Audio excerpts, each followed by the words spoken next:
함께 나눌 말씀은 누가복음 18장 32절부터 43절입니다. 누가복음 18장 31절부터 43절 우리 함께 같이 읽도록 하겠습니다. 누가복음 18장 31절부터 43절 말씀입니다. 함께 읽겠습니다. 예수께서 12 제자를 데리시고 이르시되 보라 우리가 예루살렘으로 올라가노니 선지자들을 통하여 기록된 모든 것이 인자에게 응하리라. 인자가 이방인들에게 넘겨져 희롱을 당하고 능욕을 당하고 침뱉음을 당하겠으며 그들은 채찍질하고 그를 죽일 것이나 그는 3일 만에 살아나리라 하시되 제자들이 이것을 하나도 깨닫지 못하였으니 그 말씀이 감추었으므로 그들이 이 이르신 바를 알지 못하였더라. 여리고에 가까이 가셨을 때 한 맹인이 길가에 앉아 구걸하다가 무리가 지나감을 듣고 이 무슨 일이냐고 물은데 그들이 나사렛 예수께서 지나가신다 하니 맹인이 외쳐 이르되 다윗의 자손 예수여 나를 불쌍히 여기소서 하거늘 앞서가는 자들이 그를 꾸짖어 잠잠하라 하되 그가 더욱 크게 소리 질러 다윗의 자손이여 나를 불쌍히 여기소서 하는지라. 예수께서 머물러 서서 명하여 데려오라 하셨더니 그가 가까이 오매 물어 이르되 내게 무엇을 하여 주기를 원하느냐. 이르되 주여 보기를 원하나이다. 예수께서 그에게 이르시되 보라 내 믿음이 너를 구원하였느니라 하시매 곧 보게 되어 하나님께 영광을 돌리며 예수를 따르니 백성이 다 이를 보고 하나님을 찬양하니라. 아멘.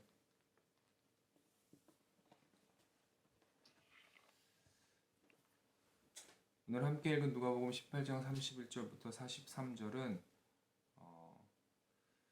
31절부터 34절에 예수님의 세 번째 고난에 대한 예고와 35절부터 43절에 예수님께서 여리고에서 거지 맹인의 눈을 고쳐주신 사건으로 구성되어 있습니다. 먼저 31절부터 34절에서 예수님은 제자들에게 예루살렘에서 앞으로 당하실 고난에 대해서 말씀하십니다.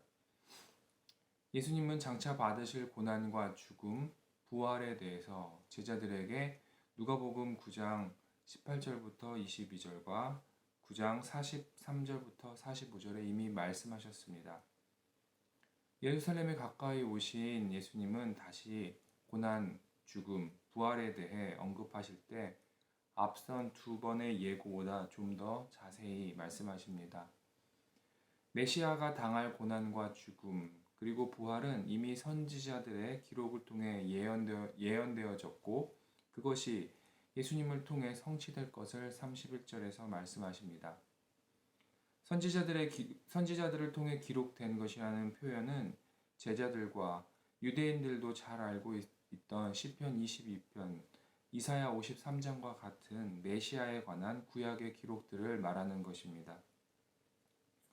예수님의 말씀을 통해 우리는 예수님의 고난, 죽음, 부활의 사건이 당시의 정치적, 사회적 문제로 인해 생겨난 사건이 아니라 죄로부터 인류를 구원하시기 위한 하나님의 계획 속에서 예수님을 통해서 성취되고 완성되어진 것임을 알 수 있습니다.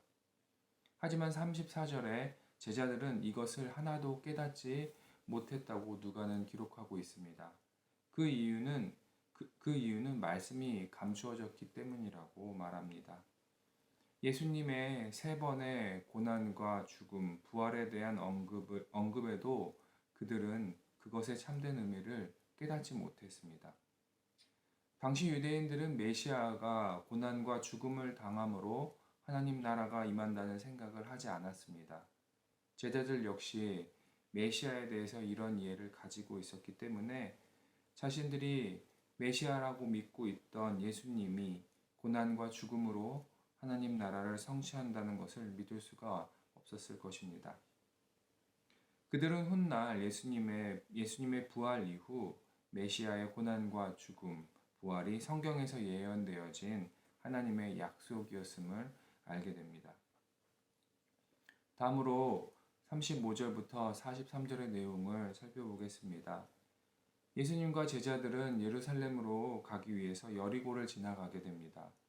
예수님과 제자들이 그리고 그 무리들이 여리고를 지나가자 그곳의 사람들은 예수님을 보기 위해 나왔습니다. 많은 사람들이 예수님을 따라가자 길에서 구걸을 하고 있던 맹인이 무슨 일이 일어났는지 물어보았습니다. 그러자 누군가 나사렛 예수가 이곳을 지나간다고 알려주었습니다. 그것을 들은 맹인은 갑자기 큰 소리로 다윗의 자손 예수여 나를 불쌍히 여기소서라고 외칩니다. 사람들은 그에게 조용히 하라고 꾸짖어도 그는 더 큰 소리로 다윗의 자손 예수여라고 예수님을 부릅니다.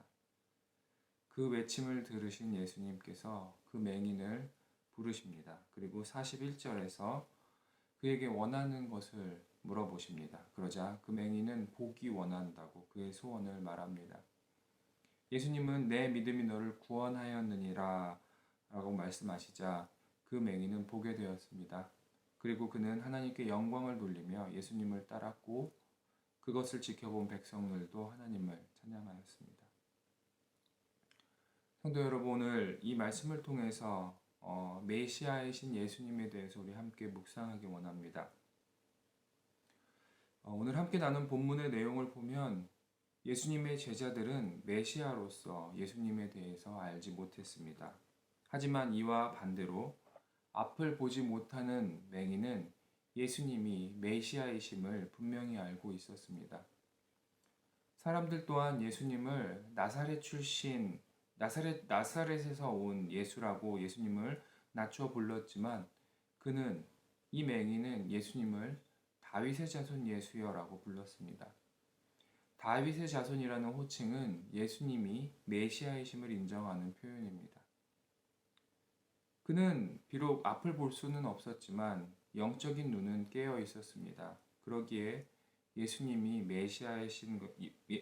메시아이심을 알 수 있었고 예수님을 다윗의 자손 예수여라고 부르며 자기에게 긍휼을 베풀어 줄 것을 간절히 간구했던 것입니다. 이 맹인의 삶은 다른 사람의 도움이 없이는 살아갈 수 없었습니다. 앞이 보이지 않기에 움직여 일을 할 수도 없었습니다. 그저 사람들이 많이 지나다니는 길에 앉아 사람들이 베푸는 자비와 긍휼을 기대할 수밖에 없었습니다. 그런 그에게 마음속에 한 가지 소망이 있었습니다. 그것은 메시아가 오는 날에 눈먼 자가 눈을 뜬다는 선지자의 예언의 말씀을 기억하고 그것을 소망했던 것입니다. 예수님께서는 사역을 시작하시면서 누가복음 4장 18절에 이사야의 말씀을 인용하며 자신이 이 땅에 오신 목적을 선포하셨습니다. 누가복음 4장 18절입니다. 주의 성령이 내게 임하였으니 이는 가난한 자에게 복음을 전하게 하시려고 내게 기름을 부으시고 나를 보내사 포로된 자에게 자유를 눈먼 자에게 다시 보게 함을 전하며 눌린 자를 자유롭게 하고 구걸하며 생활하던 맹인에게도 예수님의 소문이 들렸습니다. 하지만 그는 앞을 볼 수 없었기에 예수님을 찾아 나갈 수 없었습니다. 그런 그 앞에 예수님이 나타난 것입니다. 그러자 그는 있는 힘껏 소리치며 예수님을 부릅니다.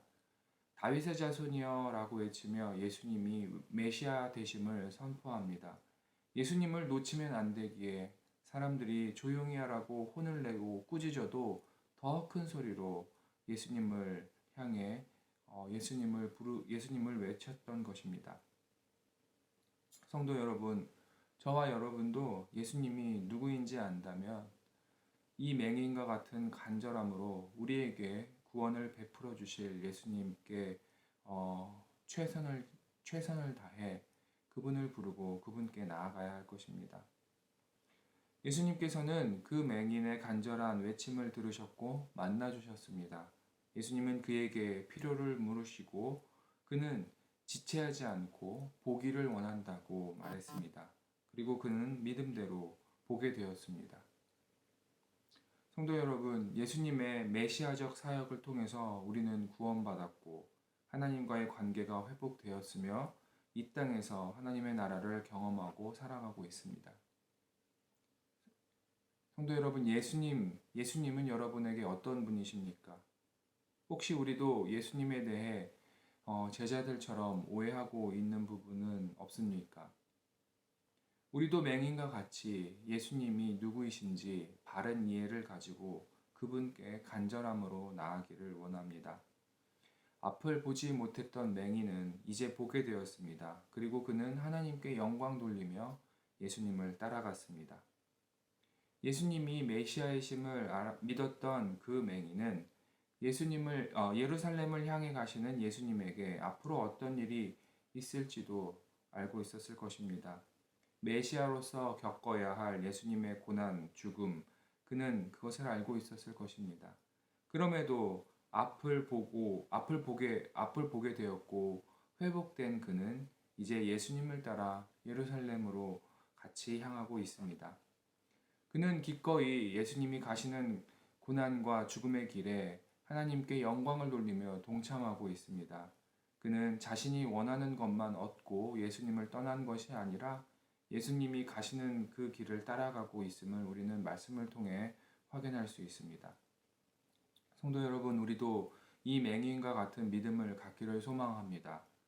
우리가 예수님이 누구이신지 분명히 안다면 우리도 예수님이 가신 길을 따라가는 삶을 살아가야 할 것입니다. 나의 문제만 해결하기 위해 예수님을 찾는 것이 아니라 그분이 걸어가셨던 그 길에 동참하기 위해 우리는 예수님을 찾아야 할 것입니다. 그리고 진정 예수님이 누구인지 알았다면 하나님께 영광 돌리며 예수님께서 가신 그 길을 따라 기쁨으로 함께 동참하시는 성도님 되시기를 주의 이름으로 도전합니다. 성도 여러분, 여러분에게 예수님은 어떤 분이십니까? 오늘 하루 메시아로서 하나님의 크신 구원의 계획을 성취하신 예수 그리스도를 깊이 묵상하고 그분을 더 많이 알아가시는 시간 되기를 소망합니다. 그리고 그 예수님을 간절히 찾으시는 저와 또한 성도 여러분 되시기를 주의 이름으로 도전합니다. 우리 함께 기도하시겠습니다. 하나님 감사합니다. 오늘도 말씀을 통해서 예수님이 어떤 분이신지 생각해보고 또한 배우는 시간 가졌습니다. 하나님, 우리의 죄를 위하여서 우리 죄를 해결하기 위해서 하나님의 크신 계획 속에서 이 땅에 오시게 되고 또한 고난받고 죽음을 당하신 그 예수님의 사역을 감사와 찬양을 드립니다. 하나님, 오늘 하루 예수님이 어떤 분이신가 깊이 묵상하는 시간 될 수 있도록 인도하여 주시옵소서. 그리고 그 예수님을 간절히 찾는 오늘 하루가 될 수 있도록 인도하여 주시옵소서. 메시아적 그 사역을 통해서 우리에게 구원을 베풀어 주신 예수님의 은혜와 사랑 오늘도 찬양하며 나아갑니다. 오늘 하루 우리와 함께하여 주시옵소서. 감사드리며 예수님 이름으로 기도했습니다. 아멘. 하늘에 계신 우리 아버지여, 이름이 거룩히 여김을 받으시오며 나라가 임하옵시며 뜻이 하늘에서 이루어진 것 같이 땅에서도 이루어지이다. 오늘날 우리에게 일용할 양식을 주옵시고 우리가 우리의 죄를 사하신 것 같이 우리의 죄를 사하여 주옵시고 우리의 시험에 들지 말게 하옵시며 다만 악에서 구하옵소서. 나라와 권세와 영광이 아버지께 영원히 있사옵나이다. 아멘.